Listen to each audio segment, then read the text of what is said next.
Teka Oh. lang. Yung inaakala kong good deed na ginawa ko para sa office mate ko, ikaka-bad trip pala ng asawa ko. Yun lang.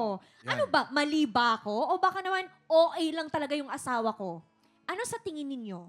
Nagmamahal? Tantan. Okay, simulan natin kay Zeus. Zeus, ikaw muna. Tan, tan, tan, tan. Oh, doon sa nangyari, ano ba? Tama ba na sinabi mo sa asawa mo, ano dapat gawin ng isang asawa kung nandun sa sitwasyon na yun? Kunyari, nanalo ng bag. Tapos, Nanalo ako ng bag, bag. pambabae. Binigay sa office mate, Binigay imbis sa sa office asawa. Ako mate. siguro, Masyado ka mapagbigay. Oo. Mm. Pero siguro ako kung talagang sa akin nangyari yun, talagang iuwi ko muna sa misis ko. Kasi ganun talaga siya yung ano. Oo. Talagang ano. Kabaliw. Oo. Ganun siya magalit eh. So talagang para sa akin. So, kaya- depende. Dahil Oo, kilala kung- mo yung misis mo. Pwede kasing paalam ko muna kung gusto niya. Kung ayaw niya, siya na bahala kung saan niya ibibigay. At least hindi ikaw nagbigay. Yung asawa mo na lang. Pero Jean naman, from the point of view ng isang misis, tama ba yung ginawa ni Tanta na binigay niya yung bag sa kanyang office mate?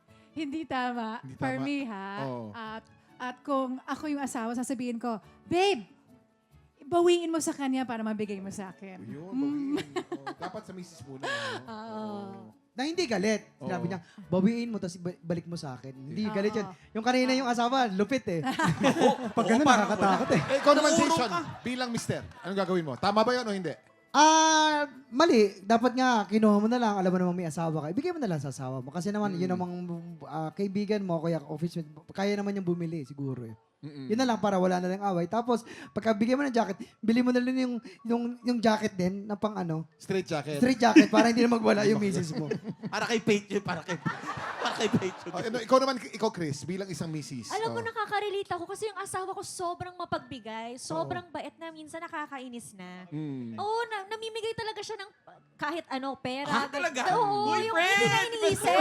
Share mo naman yung Alam mo message naman mo. dito, yung asawa mo. Pakilala mo Jealous naman. ng asawa ko. So, ang ginagawa ko, kinakausap ko talaga siya. Mm. Sabi ko, ano yun mo naman? Ipuri mo naman yung pera natin. Wow, pera ko natin talaga. Yung pera mo, ganyan. Tapos pag pag may ibibigay ka, tanungin mo muna ako, Tama, di ba? tama. Oo, baka naman may mapagagamitan. Pero may yung mga taong ganun, di ba mapagbigay, parang ang sarap yung pakinggan. Di ba? Ano, yung sobrang mapagbigay. Kasi siguro may paniniwalaan siya na pag nagbigay ka ng blessings, darating sa'yo na mas marami pa. Ako naman kasi, each couple kasi has different dynamics eh. Depende yan eh. Kung ang unang may kilala sa misis mo, syempre yung asawa. Kung alam ng asawa na may misis will mind, therefore hindi ko bibigay sa office mate. Pero kung sa dynamics nyo, talagang okay lang dun sa misis mo, maraming misis na pwede eh. Hahayaan ko. Walang general rule na nag-a-apply sa lahat para sa akin. Mga tiktropa, kung gusto nyo ring maki-opinion sa issue natin, i-comment nyo lang yan sa ating Facebook page. Time check! Susunod ang masayang bigayan ng blessings sa pagbabalik ng TikTok Live!